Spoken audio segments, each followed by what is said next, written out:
স্থলপথে বাংলাদেশ থেকে তৈরি পোশাক সহ বিভিন্ন পণ্যের আমদানির উপর ভারত নিষেধাজ্ঞা আরোপ করায় স্থবির হয়ে পড়েছে দেশে বিভিন্ন স্থল বন্দরের কার্যক্রম। ভারতের নিষেধাজ্ঞায় আখাউড়া স্থল বন্দরের কিছু পণ্যের আমদানি সীমিত করায় 18 মে মাত্র 10টি ট্রাকে হিমায়িত মাছ ও ভোজ্য তেল রপ্তানি হয়েছে, যা স্বাভাবিকের তুলনায় অর্ধেকেরও কম। রপ্তানি কমে যাওয়ায় প্রতিদিন প্রায় 40 থেকে 45 লাখ টাকার ক্ষতি হবে বলে জানিয়েছে স্থলবন্দরের ব্যবসায়ীরা। হিলি স্থলবন্দর দিয়ে বাংলাদেশে পণ্য আমদানি হলেও ভারতে রপ্তানি হচ্ছে না কোনো পণ্য। যশোরের বেনাপোল বন্দরে আটকে গেছে তৈরি পোশাকবাহী 36 ট্রাক পণ্য। শনিবার রাতে পণ্যগুলো বন্দরে আসলে বিধিনিষেধের কারণে পণ্যের চালান ভারতে প্রবেশ করতে দেওয়া হয়নি।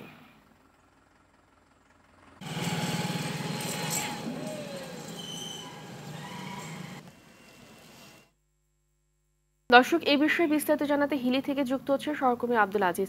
আব্দুল আজিজ, আমাদের একটু জানাবেন যে ভারতের নিষেধাজ্ঞা জারির পর হিলি স্থলবন্দরের পরিস্থিতি এখন কেমন?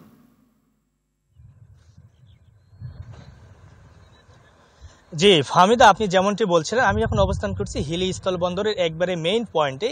এখানেই কিন্তু মূলত ভারত থেকে ট্রাকগুলো এখানে আসে এবং এখান থেকেই কিন্তু ভারতে কিন্তু রপ্তানি হয়ে থাকে বিভিন্ন পণ্য। তবে আমি সকাল থেকে দেখেছি যে এখানে কিন্তু আমদানি কিন্তু স্বাভাবিক রয়েছে, তবে রপ্তানি কিন্তু একেবারে বন্ধ রয়েছে। তবে এখানকার ব্যবসায়ীদের সঙ্গে কথা বলেছি, তারা যেমনটি জানিয়েছে যে আসলে হিলি স্থলবন্দর দিয়ে গত কয়েকদিন থেকে তারা কোনো কিছু রপ্তানি করেনি। কারণটি হচ্ছে যে এখানে এই পোর্ট দিয়ে রপ্তানি করতে তাদের বেশ কিছু সমস্যার সৃষ্টি হচ্ছিল, যার জন্য তারা কিন্তু রপ্তানি করেনি, যার জন্য এই স্থলবন্দর দিয়ে এখন পর্যন্ত কোনো প্রকার পণ্য ভারতে রপ্তানি হয়নি। তবে আমদানি স্বাভাবিক থাকলেও কিন্তু গত কয়েকদিনের তুলনায় আমদানি কিন্তু অনেকটাই কমে গেছে। গতকালকে মাত্র 17 ট্রাক কিন্তু পণ্য আমদানি হয়েছে ভারত থেকে।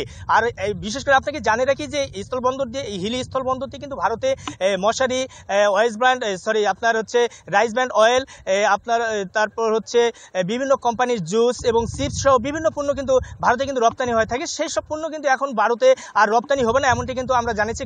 কারণটি হচ্ছে ভারত সরকার গত শনিবার থেকে কিন্তু তারা বেশ কিছু স্থলবন্দর দিয়ে কিন্তু এসব পণ্য রপ্তানিতে তারা কিন্তু নিষেধাজ্ঞা আরোপ করেছে। আর এতে করে আমি ব্যবসায়ীদের সঙ্গে কথা বলেছি, তারা যেমনটি বলেছে যে আসলে এইসব পণ্য রপ্তানির ক্ষেত্রে কিন্তু তারা অনেকটাই বাধাগ্রস্ত হচ্ছে এবং অনেকটাই ক্ষতির মুখে পড়বে। কারণ যেসব পণ্য ভারতে রপ্তানি করে সেসব পণ্য থেকে কিন্তু দুই দেশের ব্যবসায়ীরা কিন্তু অনেকটাই লাভবান হয়ে থাকে, সেই সঙ্গে সরকারও কিন্তু অনেকটাই রাজস্ব পেয়ে থাকে। এসব পণ্য রপ্তানি বন্ধ ক্ষেত্রে কিন্তু তারা অনেকটাই ক্ষতির মুখে পড়ে যাচ্ছে। তবে তারা আরেকটি বিষয় আমাদেরকে জানিয়েছে যে দুই দেশের সরকারের পক্ষ থেকে যদি এসব বিষয় নিয়ে আলোচনা করা হয়, আলোচনা করে এটির সমাধান পথ খোলা হয়, সেক্ষেত্রে কিন্তু তারা উভয় দেশের ব্যবসায়ী এবং সরকার কিন্তু লাভবান হবে। তো ফাহমিদা, এখন পর্যন্ত আমদানি স্বাভাবিক থাকলেও রপ্তানি কিন্তু অনেকটাই বাধাগ্রস্ত হচ্ছে এবং রপ্তানি নেই বললেই চলে। তো এই ছিল আমার কাছে দিনাজপুরের হিলি স্থলবন্দর থেকে রপ্তানি বিষয় নিয়ে সর্বশেষ পরিস্থিতি। ফাহমিদা, ধন্যবাদ আপনাকে।